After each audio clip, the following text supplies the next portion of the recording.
Oh là là, aujourd'hui j'ai quelque chose sur le cœur qu'il faut que je dise. Bon, alors, est-ce que tu as déjà lu ce livre?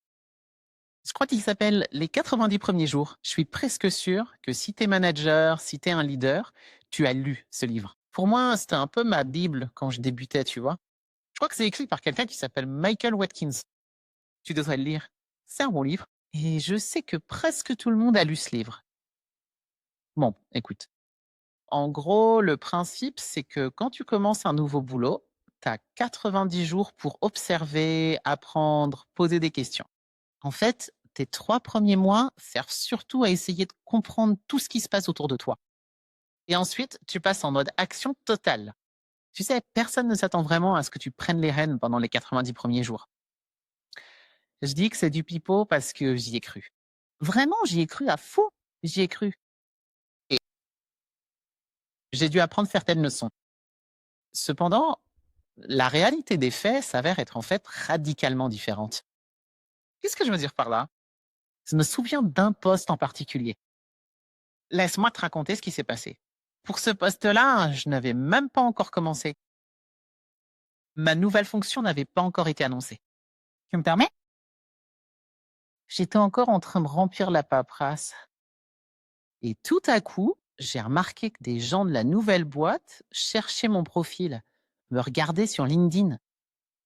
Donc ils avaient évidemment entendu dire que j'arrivais. Je n'étais même pas encore dans le bâtiment. Et d'une quoi? L'évaluation avait déjà commencé. Tu vois ce que je veux dire? 90 jours? Je ne crois pas.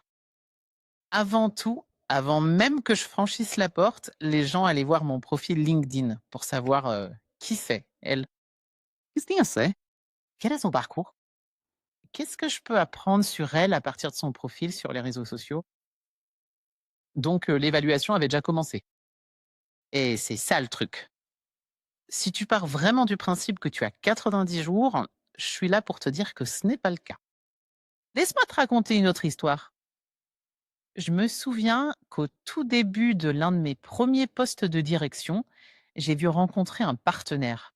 Je suis allée à la réunion avec ce partenaire et il m'a dit: «Votre entreprise est l'une des plus arrogantes avec lesquelles j'ai jamais eu affaire». Ah, encore une fois, c'était mon premier jour.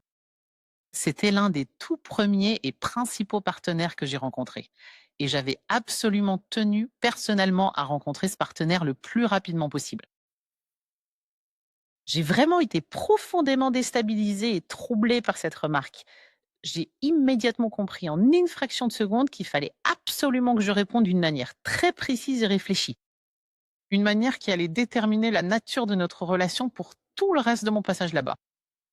Et honnêtement, j'aurais pu faire ce que la plupart des gens feraient naturellement, c'est-à-dire dire non, nous ne sommes pas comme ça, etc. Ce que je leur ai dit à ce moment-là, c'est ceci. Je suis ici aujourd'hui en toute humilité. Je vais avoir l'occasion de repartir sur de bonnes bases et notre compteur repart à zéro à partir d'aujourd'hui. J'ignore totalement les détails de ce qui a pu se passer ici avant mon intégration au sein de cette équipe, mais je suis très sincèrement déterminé à faire en sorte que nous puissions bâtir une collaboration professionnelle extrêmement fructueuse et constructive à l'avenir. Et c'était vraiment un point essentiel que je voulais souligner aujourd'hui. C'était absolument incroyable. Parce que la façon dont j'ai réagi en l'espace d'une toute petite fraction de seconde a véritablement donné le ton pour notre relation durant l'intégralité de mon parcours professionnel dans cette entreprise. Et par la suite, nous avons toujours eu une relation particulièrement fructueuse et productive. Il n'y a pas d'appel de courtoisie. Ça n'existe pas un appel de courtoisie. Je sais qu'on en fait. Je sais qu'on dit d'accord, on va faire un appel de courtoisie. Non. Dans cette pièce, à ce moment-là, à cette seconde précise, les gens vous observent. Ils vous scrutent. Ils essayent de comprendre qui vous êtes.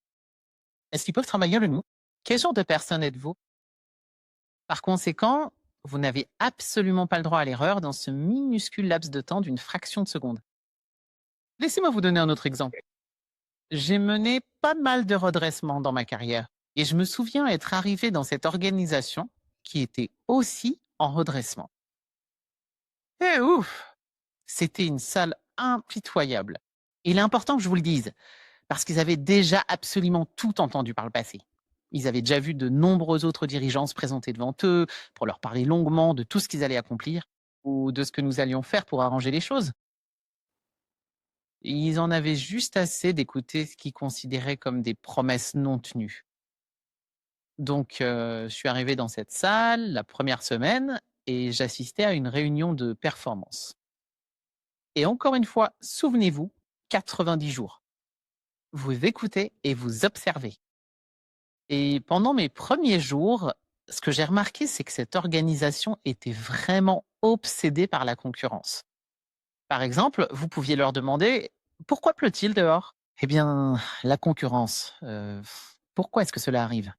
«Eh bien, la concurrence», peu importe ce que vous leur demandiez, n'est-ce pas? C'est comme si la conversation commençait toujours par la concurrence. Et au deuxième jour, je ne savais pas, quand j'ai dit en gros,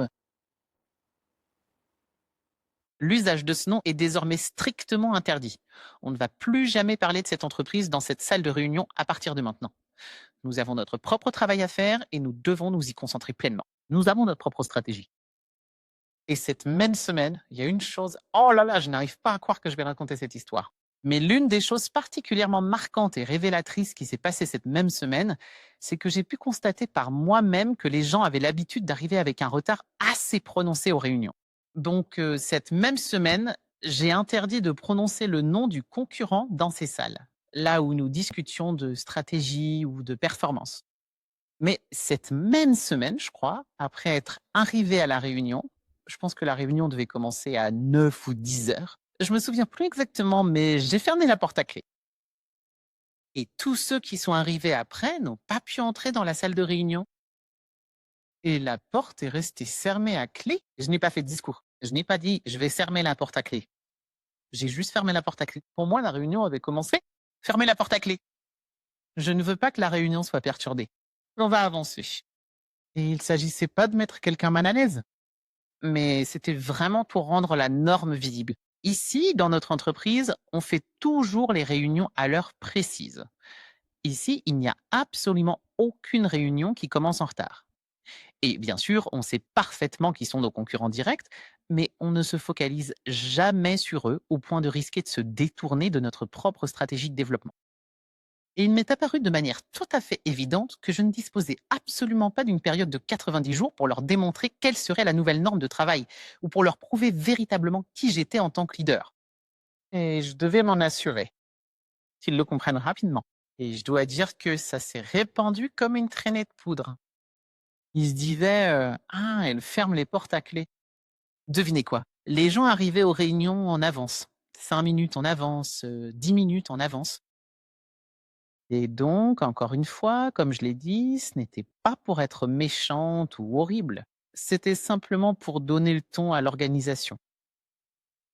Et vous pouvez imaginer ce qui se serait passé si j'avais attendu 90 jours pour faire ça? J'ai déjà fait auparavant. Je me souviens qu'au tout début, dans l'un de mes premiers emplois, j'étais très attachée à être réfléchie et minutieuse avant de prendre une décision ou de faire quoi que ce soit.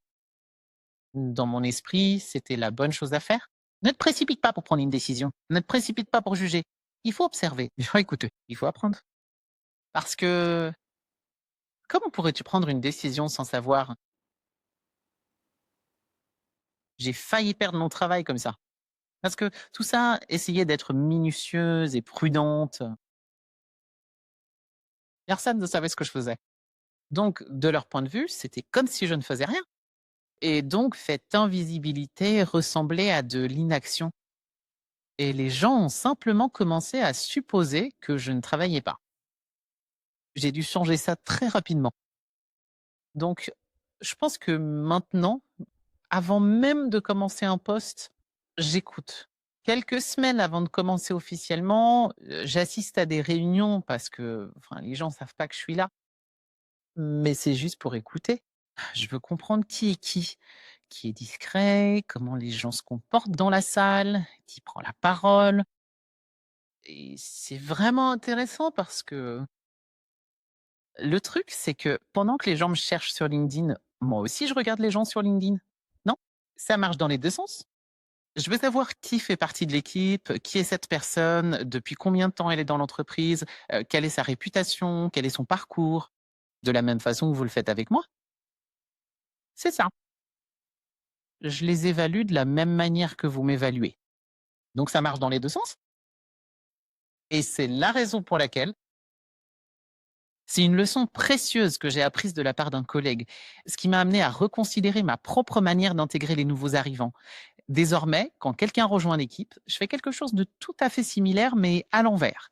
C'est-à-dire que, supposons par exemple que sa date d'arrivée officielle soit fixée au tout 1er mai. La personne n'entre pas dans les bureaux le 1er mai. Il passe les premières semaines sur le terrain, n'est-ce pas? Donc, ils vont visiter les régions, rencontrer nos commerciaux, nos distributeurs, nos parties prenantes.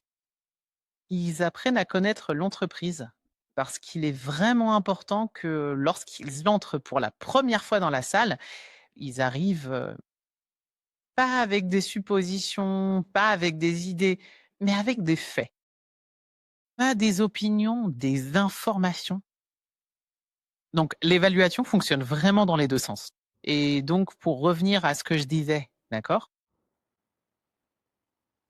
Quand vous lisez le livre 90 Days, vous partez du principe que vous avez 90 jours et que pendant cette période, c'est presque une période de grâce. Mais en réalité, pendant cette période, les gens essayent de comprendre qui vous êtes. Et vous, vous essayez de comprendre qui ils sont. Et pendant que vous évaluez l'organisation, eux vous évaluent aussi. Alors que vous essayez de comprendre vos parties prenantes, ils vous évaluent. Personne n'a 90 jours. Personne. L'évaluation commence bien, bien, bien avant ça. Et c'est important de le savoir. Je vais donc conclure sur cette note. Je pense que 90 Days est vraiment un excellent livre. Il vous aide à organiser vos idées, votre approche, mais gardez simplement à l'esprit que personne, vraiment personne, n'a 90 jours. Votre évaluation commence même avant que vous ne franchissiez la porte. Merci encore de m'avoir écouté et j'espère vous revoir bientôt. Merci d'avoir écouté le podcast Don't Let the Smile Fool You. J'espère que cela vous a plu. Vraiment, vraiment intéressant. Mais plus important encore, j'espère que vous souriez toujours. À très bientôt!